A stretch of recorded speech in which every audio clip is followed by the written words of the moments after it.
جو ہمارا موضوع ہے وہ آپ حضرات کے اذہان عالیہ میں محفوظ ہے، اور بہرحال ہمارے قابل احترام اور بزرگ جناب ڈاکٹر منظور رضوی صاحب تشریف فرما ہیں، اور بہرحال یہ ان کی جو خدمات ہیں نیو جرسی میں، علمی خدمات اور اس کے علاوہ اور بھی جو خدمات ہیں، اس کے قدرداں ہمیں اور آپ کو ہونا چاہیے، اور بہرحال اور دعا گو رہنا چاہیے کہ خدا، اور سب سے اہم چیز یہ ہے کہ خدمات کرنے کے بعد پھر آنے والی جنریشن کو ان خدمات کے لیے آمادگی کے اسباب مہیا کرنا، سب سے اہم چیز یہ ہے جو میں نے ان 3 سال کے درمیان محسوس کیا، اور جو لوگوں نے بتایا آپ کے بارے میں۔ تو بہرحال خدا آپ کو سلامت رکھے، اسی طریقے سے جس طریقے سے آپ جو ہے لوگوں کو گائیڈ کیا کرتے ہیں، اور جس طریقے سے آپ نے یہاں کے تمام یوتھ اور نوجوانوں جوانوں کو جو ہے آگے بڑھنے کے لیے حوصلہ افزائی کی، اللہ بہرحال آپ کی توفیقات میں اضافہ فرمائے۔ اور اسی طریقے سے جتنے لوگ بھی آج اس ادارے کی خدمت میں کسی بھی طریقے سے مشغول ہیں، ہماری دعا ہے کہ اللہ ان کو ہمیشہ اسی طریقے سے در اہل بیت اطہار علیہ السلام کی غلامی کا شرف ادا کرتا رہے، اور امام زمان کی پناہ میں اللہ ان کو حفاظت میں رکھے، اور ان کی توفیقات میں اللہ اضافہ فرماتا رہے، ببرکت صلوات بر محمد وعلی محمد۔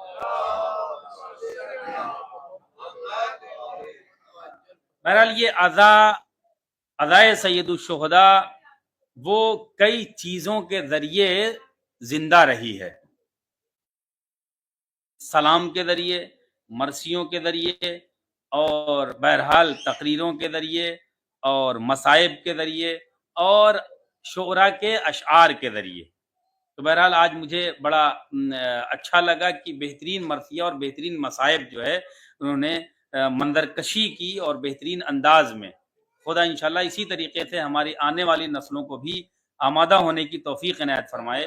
اور بہرحال اس سے یہ لگتا ہے کہ ہمارے پہلے کے بزرگوں نے یہاں پر بڑی محنت کی ہے، جس کا نتیجہ ابھی دکھ رہا ہے، اور یہ بہرحال بہت ہی اہم چیز ہے۔ جو ہمارا موضوع ہے وہ حقیقت ولایت ہے، اور اب اپنے موضوع سے یہ بات جو ہم نے مقدمہ پیش کیا ہے اس کو میں جوڑ رہا ہوں کہ سب سے اہم چیز یہ ہے کہ ولایت کے معنی کو اگر ہم سمجھ جائیں تو ولایت نہ زمان دیکھتی ہے نہ مکان دیکھتی ہے، بلکہ ولایت کے معنی جو مفردات راغب میں نے پرسوں کی مجلس میں عرض کیا ہے کہ بہت ہی اہم کتاب ہے، اور سنی عالم ہے، انہوں نے مفردات راغب لکھی ہے پوری، راغب اصفہانی نے۔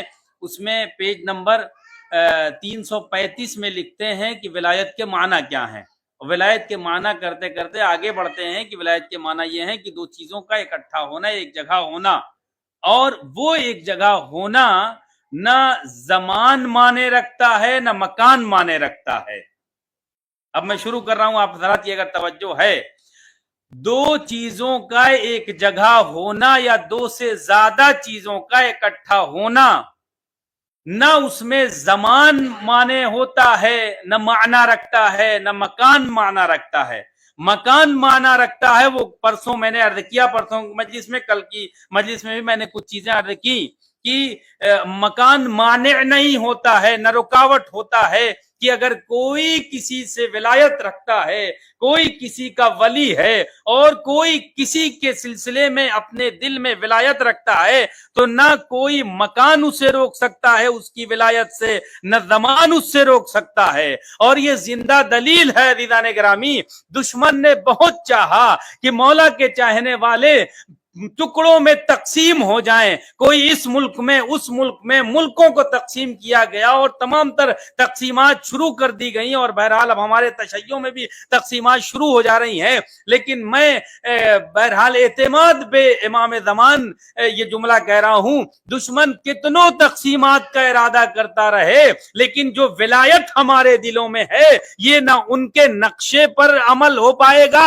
اور نہ وہ ہمیں الگ کر سکیں گے، کیونکہ ولایت دلوں میں جب ولایت آ جاتی ہے تو نہ وہ